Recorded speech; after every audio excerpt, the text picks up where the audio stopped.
Thanks for tuning in to Stampscaping 101. I've recently purchased some new media for me. Well, I just replaced my old Brilliance pad with a newer one, so I haven't really had my Brilliance ink in a while, but bought a bunch of things over Christmas as little Christmas presents to myself, including some more gel pens and kind of other types of pads in pursuit of looking for variations of opacity, okay? And Brilliance ink is one that, you know, is known to be able to dry on glossy cardstock just fine. This one happens to be a dark blue, navy blue, almost black Kromekote. It's a shiny Kromekote, okay? So right there. But I wanted to play around with some different types of effects in the background using some pigment ink, and I wanted this little swooshy background to represent something like, I don't know, maybe some snow particles in the wind or mist at nighttime. So I don't want it to dry too fast like with the Brilliance, so I use some Colorbox Frost White pigment ink. Colorbox is known for not drying on glossy cardstock, so I definitely don't want it to dry quickly because I want to be able to spread that background around a little bit. But in order to stamp over it, I thought that the kind of more translucent look of the Colorbox ink wouldn't stamp well over the top of that type of effect, so the Brilliance has a reputation for drying on glossy just fine. That's even when you stamp out impressions with it, okay? And I thought that in combination with the Colorbox would be a good choice, and it was. I think it stamped out just fine over the top of this dark blue cardstock, and it wasn't, you know, so opaque like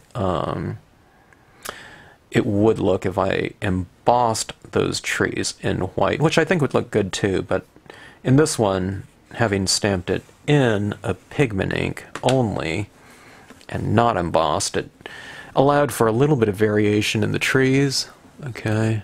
In terms of the tree stamp right here does have some variations in the trunk and branches in terms of lights and darks. You can't tell right here because it's just the rubber and it has pigment ink all over it. But what that slight bit of variation and slight translucency in the impression allowed me to do was go into it with a white gel pen, Uniball Signo 1.0 pen, and it allowed me to add that little type of embellishment on the trees.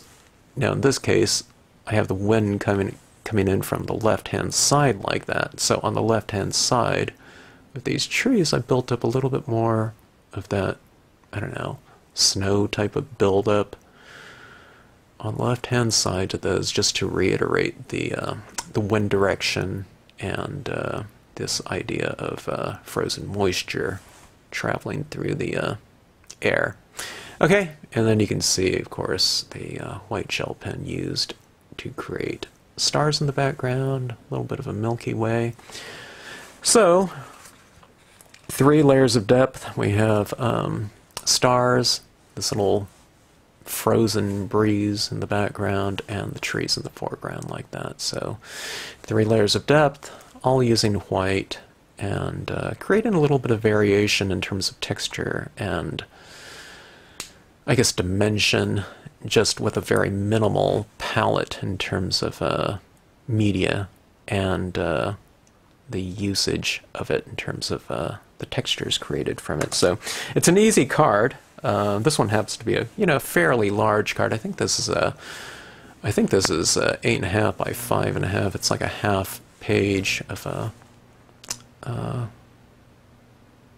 don't know, standard letter form piece of paper. So, and while I did this on this glossy cardstock, you could do this on a mat as well. Just kind of apply your the little swooshy white pigment ink in the background, just a little bit more, maybe delicately, you know, because the matte page might grab the ink off of your applicator a little bit faster than a glossy cardstock would. I don't know. Probably not by too much, but you can play around with it. I imagine you can do this on iridescence as well, things like startering papers or petal, whatever. You know, those ones would be interesting too. So, and if you don't want to spend, you know, a lot of time, although I didn't spend a huge amount of time with this, you know, little gel pen touches on your trees. If you do that, you can always emboss those trees and try them in, I don't know, embossing your trees in metallics or silver on something like this, or white. I think that would look really dramatic, and it would give it true dimension in terms of a buildup of things like embossing powders. Alright, so anyways, if you choose to watch this video, I hope you enjoy it, and thanks as always for tuning into the channel. Okay, I want to try a couple of things on some dark blue glossy cardstock. It's a Kromekote, but it's just a colored Kromekote. I bought a ream of it years and years and years ago, and I've been basically using it for matting other cards. I use it for my black even. It's just so dark.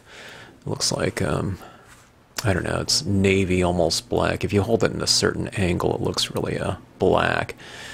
But if you hold it in other angles, you can see the blue. It's kind of a really deep, rich navy blue. But anyways, I don't know, I probably matted something with it. This is just a scrap piece right here. I just recently got some other types of white pigment ink, and one of them is a Hero Arts, and the other one is a Brilliance pad. Brilliance pads, you know, dry on glossy cardstock just fine. So I want to do some background effects using some Colorbox frost white, which has a reputation for not drying on glossy cardstock, especially if you make impressions with it. But if I use it maybe in the spirit that I'm going to use it on here, maybe it will dry just fine. I'm not really quite sure, but we'll see. Okay, so there's my Brilliance pad right here. Inky expressions as well, but let's go with the Colorbox one for here. Okay, I'm just want to create kind of a background effect, maybe in the spirit of some kind of mist or kind of a snow, I don't know, snow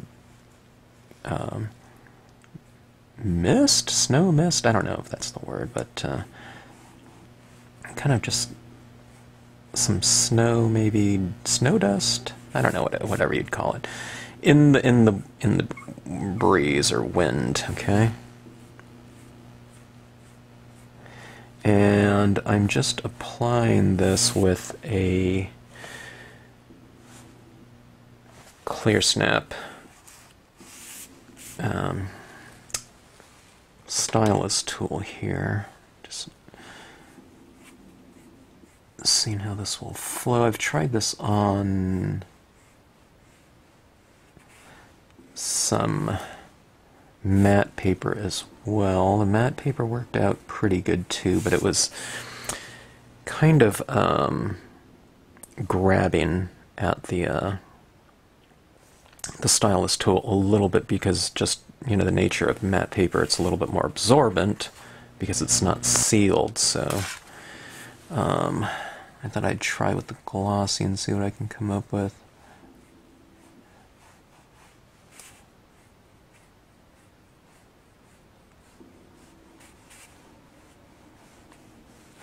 Kind of the idea of this, in theory, is just that as it travels along kind of this curve, it dissipates a little bit, so it's a little bit thicker there. Maybe it's too thick there, I don't know.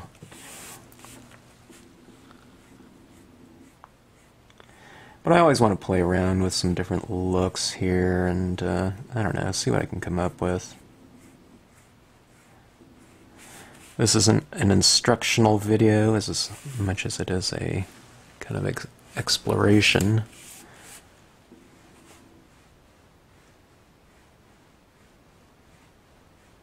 I usually post whatever I do, about 99% of the time. Sometimes the cards don't come out looking very good at all, you know, but I don't know, there might be some kind of aspect of them that's kind of interesting and that I can take into other types of, or not, maybe not other types of scenes, but future scenes. Some mark, maybe, or technique. I don't know, just an application of some kind of process that happens. Okay. Could come this way too, that's kind of interesting.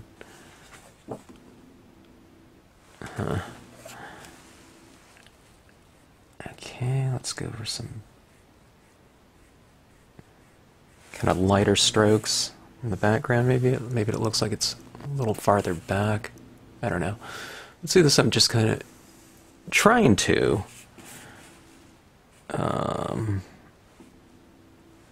come up with some sort of reasonably graceful kind of look to this, you know, like a natural way the breeze or wind might blow. I have a really light touch with this. I'm just kind of barely touching the page and just making kind of repetitive streaks with it. And I'm using different parts of the tool as well. I didn't wash that out last time. There's a little bit of red in there, so anyway. Okay, let's just take it to about like so. Okay, well, let me grab my large block here. This large acrylic block with the tack and peel on it.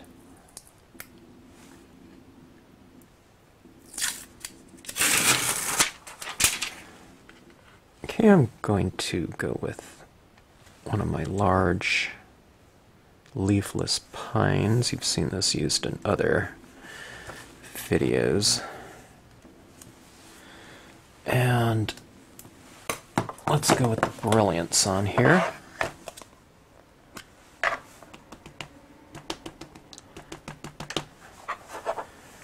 Hopefully this will dry eventually. Of course, you can always heat set or emboss if you want to. I think that's the direction I'm going with the opaque looks. I'm probably going to need to go with some embossing eventually. Okay. And hopefully this kind of stamps over the top of this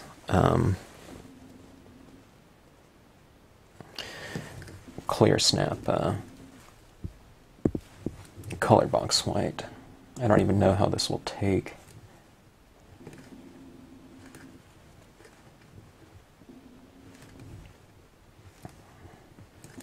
I was thinking the clear snap one might resist it, but no, it looks okay. And it looks like I don't need to press quite as much either.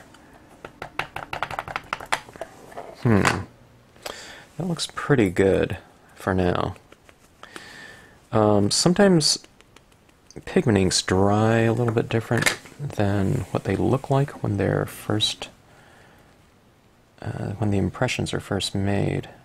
So I'll have to see how this looks, you know, getting back to it.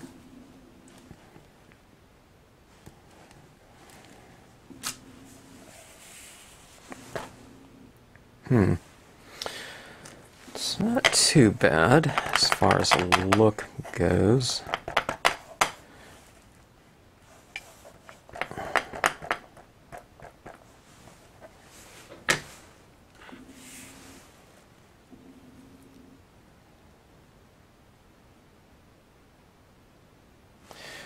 Let me see, let me go.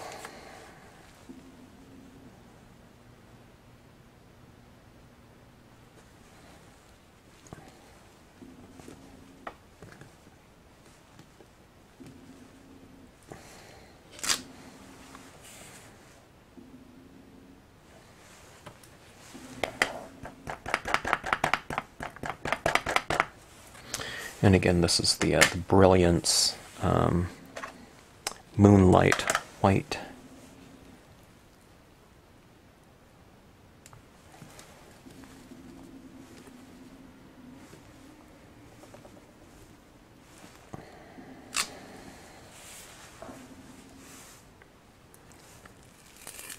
Okay. Stamped at different heights, slightly different angles there, just to kind of get rid of that super repetitive type of potential look. You know, if you just kind of do things at different heights, you know, it'll usually look just fine. Okay, let's go in with the smaller version here.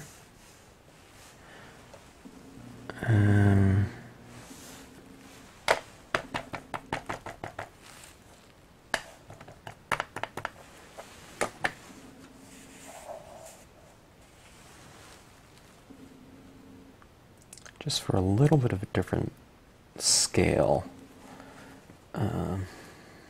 I mean, you could just use the one stamp as well.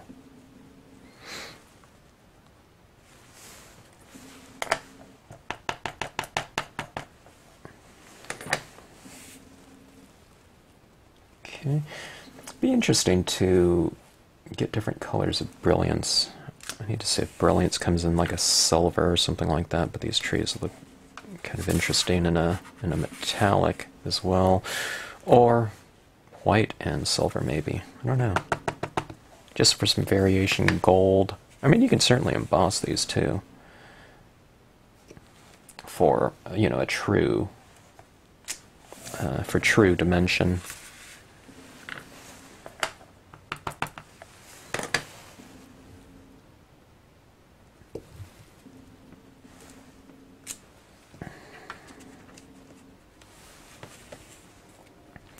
All right.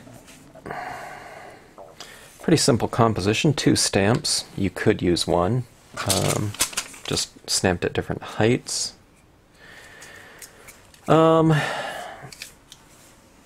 It's fairly textural.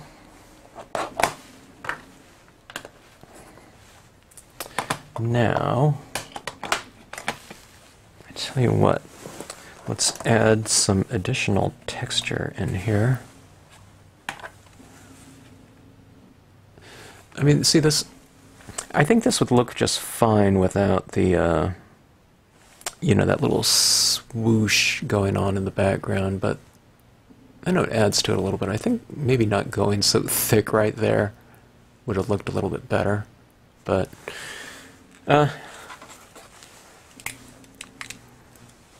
for the next time I'll know. But let's do something right here. Let's, in the spirit of some of this movement going on in the background, I tell you what, first I'll add in some little stars. This is just your white gel pen. This one happens to be the Uniball. Signo.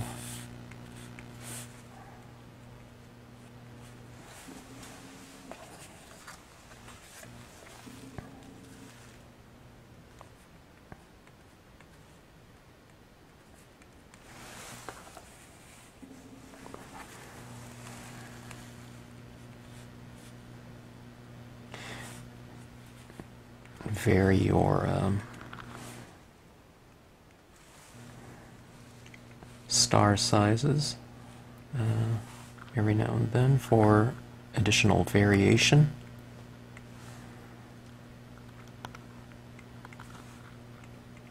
This is kind of creating an extra layer of depth, even though it exists on the same plane as everything else.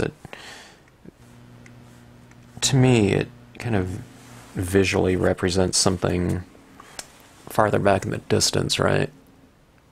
So it's almost like we have stars, then that misty breeze thing, and then the trees in front of that.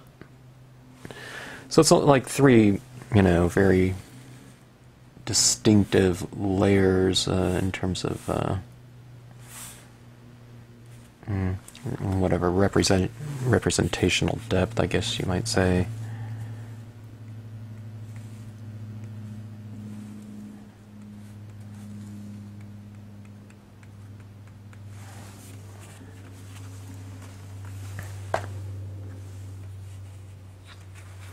Alright, now I'm trying to decide if I want to... I was going to do this little trail of mist with these dots and just kind of go in the same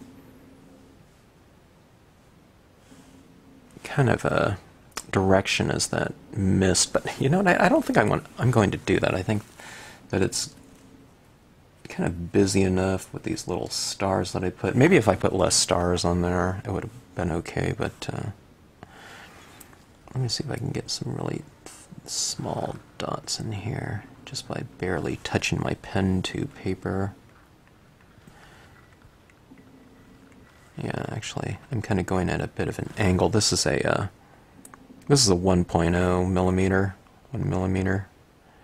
But sometimes you want something really small, so you just kind of hold it at an angle and just barely touch it. You can get what I'm guessing would be like a 0.5 mark or something like that.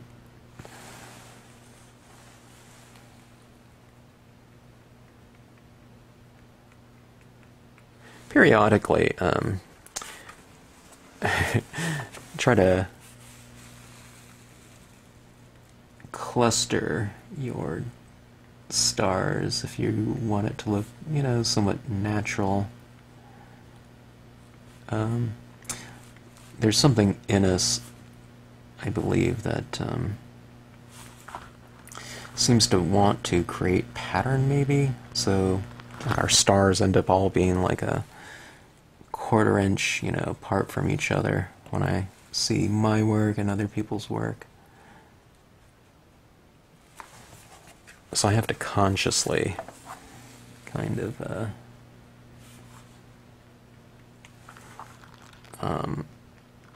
break out of that kind of habit.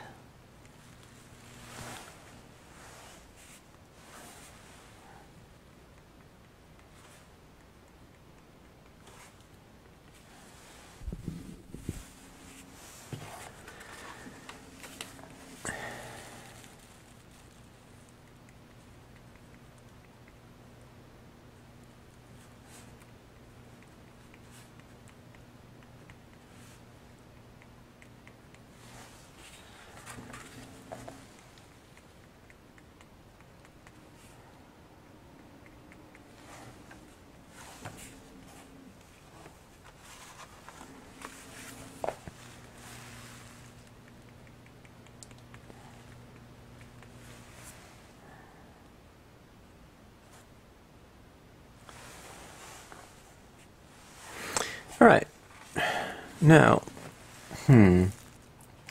these trees and branches are already pretty white, but let me test something out here. Let me see if I can get...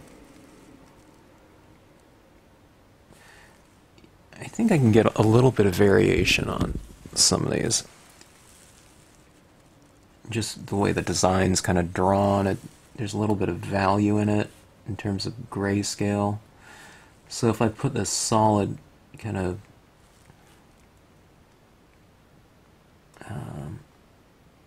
addition of white, you know, through the gel pen. I think it can read as kind of like snow on the branches. What I like to do is I kind of add a little bit more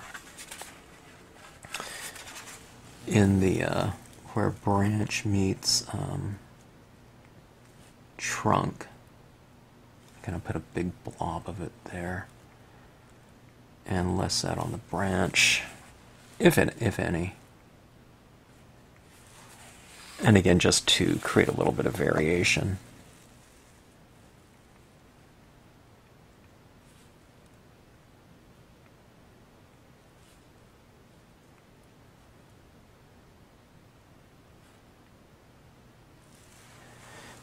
If you just put a little bit, maybe it could read as just like frost or something.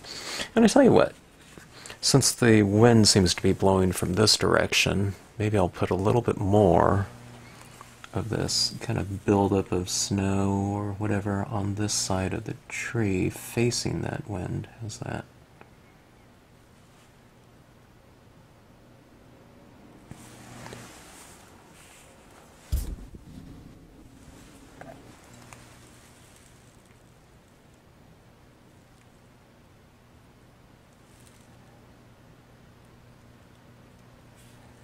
And we'll just reiterate that idea.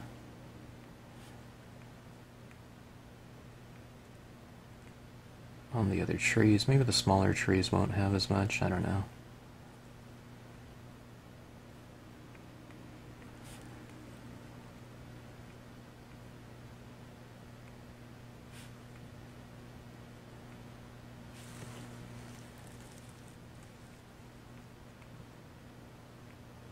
I was wondering if I'd be able to draw on this Brilliance White, but it feels fairly dry already, so I'm not having any problem. If it was real wet, the roller ball might be picking up some of that paint. And it's a little bit thicker in the middle of the tree, and I can feel that it's not kind of coming out of my pen quite as easy, but not too bad though. Better than I thought it would. And this 1.0 Uniball, because that's a fairly wide tip marker, okay, roller ball. You get more ink coming out, so it's probably a little bit easier to apply than maybe a 0.5 or a 0.7. I'm guessing 0.7 is probably the more common size. I mean, I say that because I was looking for some to see if I can find a 1.0 yellow, but I couldn't find it, only in the white.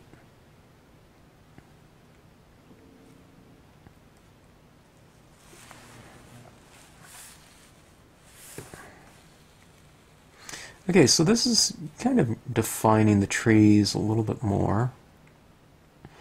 I mean, they were, you know, very flat in terms of dimension, just stamping them out, even though there is some variation within the trunks and branches, but adding this on there really gives them a lot of extra dimension. Suggested 3-dimension, I guess. You're saying that something has landed on it, or it is lit differently, you know.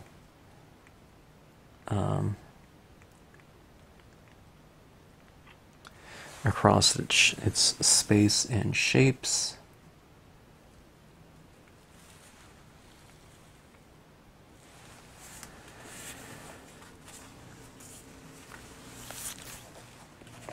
You notice I'm changing the angle of this because I don't want to put my hand right over the top of this, otherwise, you know, all that in there is going to get all over my hand more than it already is.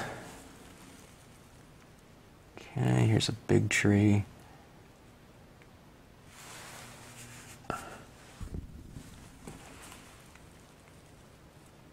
Wind is coming from this way, so building it up on this side a little bit more.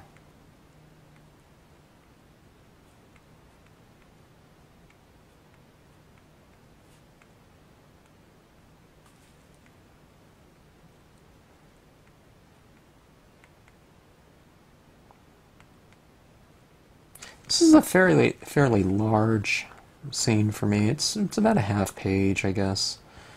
8.5 by 11. I don't know if it is. I didn't measure it, but it's roughly that size, by the way. Most of the times I'm working on more of a quarter-page card size.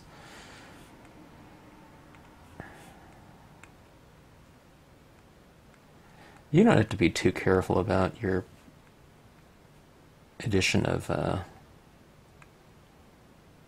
snow to these branches either. Just, because there's going to be variation in nature as well, so.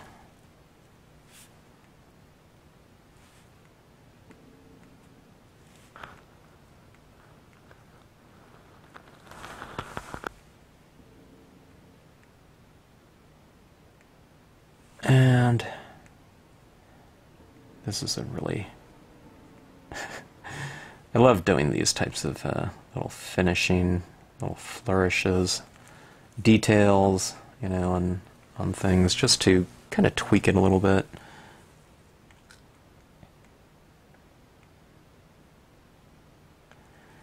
A little patchy snow on here, so I'm just kind of scribbling it around a little bit. There is a, kind of a general idea. Like I said, it's putting it on one side of the tree, for the most part, to give it that illusion of wind direction and kind of the buildup of that frozen mist and snow.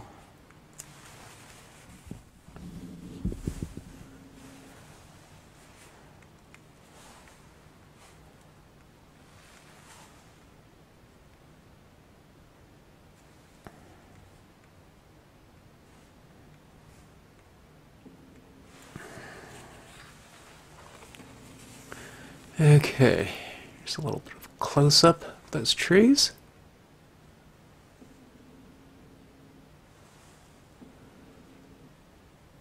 You see the glossy aspect of it.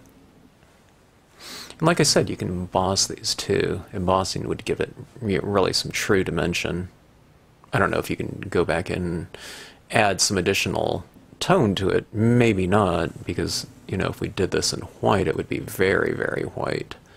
Or you can see a little bit of the variation between gel pen and gel pen marks and the Brilliance white impression, okay? There's a slight bit of contrast which allows for that kind of highlighting to occur, right in there. So, but certainly a fast way to do it would be to, emboss those trees. If I'm doing, I don't know, whatever, 20 or 30 of these for things like Christmas cards, I'm probably not doing this on every one of them. Embossing would be very, very inviting. I'd probably do those little little, what do you call it? Not swatches, but those little swooshes maybe in there, and that would be kind of fun to do. Every one of them would be very unique as far as your cards went too, because of all the variation that can happen within that background. Like that. I'm trying to create a little bit of a denser area of stars, maybe to represent the Milky Way.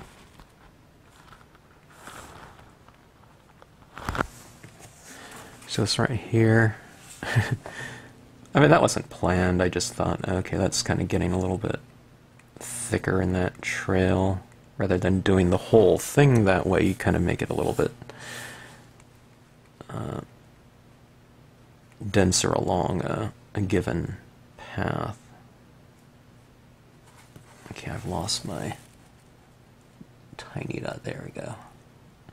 Need to use it at a bit more of an angle.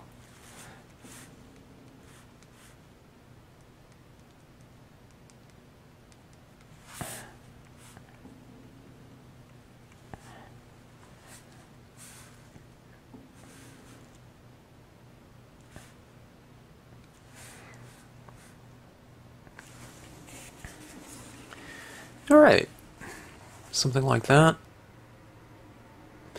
Kind of fun to do.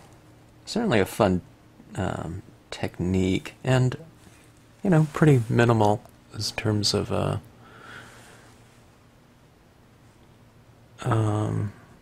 stamp usage, technique, and overall kind of the variation of marks in here. So, a fun card to do. And it looks like kind of that pigment ink, white pigment ink in the background looks pretty cool. I guess some variations would be to make it kind of, you know, instead of keeping it kind of a continuous mist, we can do like these types of things in the sky for little, I don't know, moisture or some slight clouds in the background.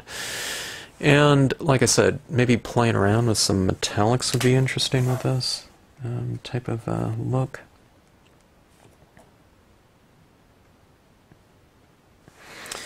Okay.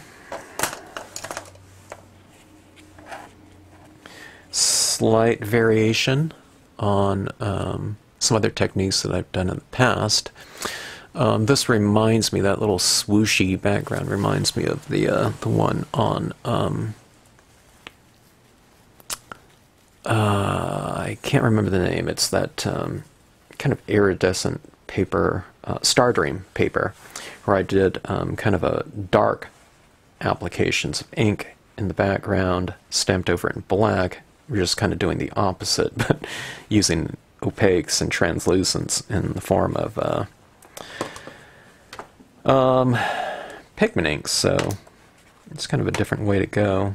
I don't know if maybe there's a combination of the two of them or something like that too. Maybe you can stamp out white branches like that, or trees, and stamp out black ones over the top of it, and adding in yet another layer. I don't know.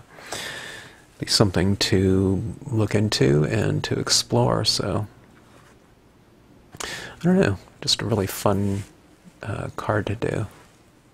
As far as the application techniques, and certainly the ease of application. The trickiest thing to do here is just kind of getting that little swooshy thing kind of graceful, you know.